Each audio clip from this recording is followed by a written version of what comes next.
It was the biggest phenomenon to hit television, the big money quiz shows.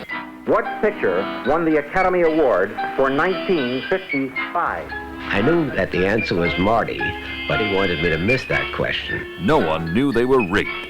The inside story of the quiz show scandal. Tonight on The American Experience.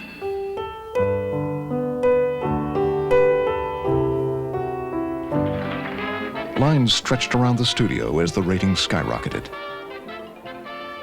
Tens of millions gathered in every part of the country to see if their new hero, Charles-Van-Doren, would beat Herb-Stempel.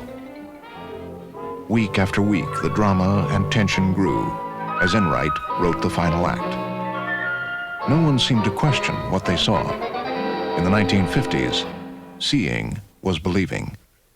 And then finally, at a particular moment, I told Herb-Stempel that he was going to be losing that night to Charles-Van-Doren. He asked me whether he could not forego the losing and whether he could not play against Van-Doren clean. And I said no, and I reminded him he had given me his word that when I would ask him to lose, he would lose. I was absolutely taken aback. I was shocked. I was horrified.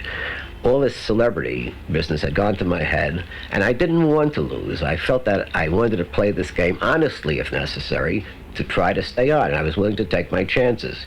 But Enright said, no, you cannot do it. We've decided, and you're going to have to lose. Good evening. I'm Jack Barry. Tonight here on 21, Herbert-Stempel, our 29-year-old GI college student, can win $111,500, the highest amount of money ever to be won on television. On the day I was due to lose to Van-Doren, I sat home watching television in the morning. Every few minutes, an announcer would break in on WNBC saying, is Herb-Stempel going to win over $100,000 tonight? And I said, no, he's not going to win $100,000. He's going to take a dive. Herb-Stempel, you have 16 points. The category is movies and movie stars.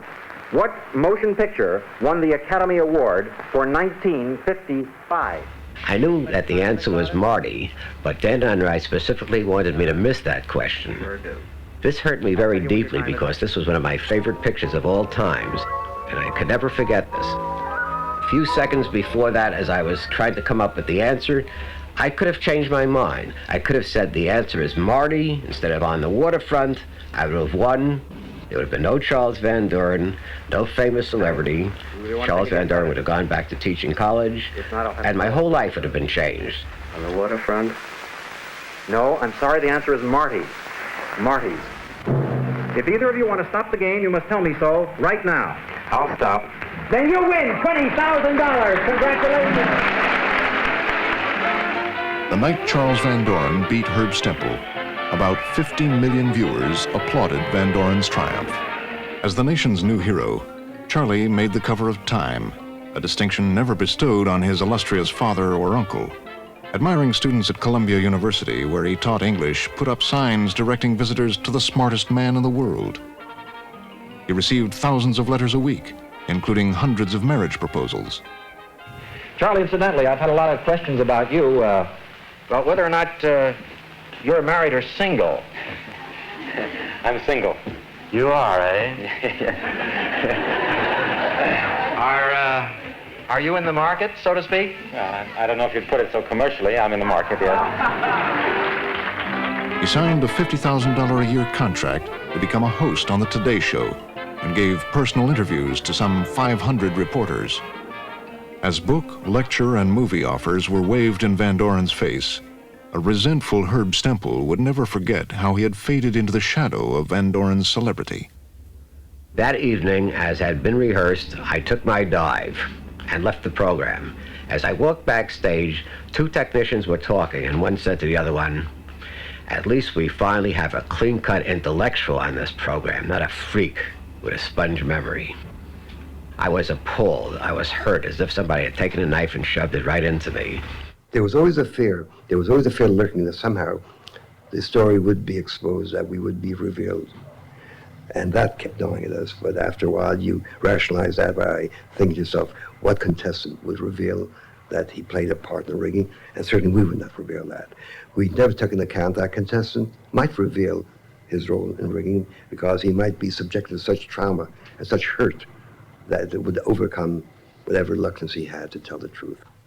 I first contacted Jack O'Brien, who was a columnist for the Journal American who covered television, and I told him the story. He believed me, but he didn't want to. He printed little tidbits in his column once in a while about different things, but he would never come out directly and accuse them of perpetrating a hoax on the people. Ultimately, one day I get a phone call from the Journal American, and the chief operator said that there was a fellow named Herb-Stempel who wanted to talk to me. So he talked to me for 4 hours.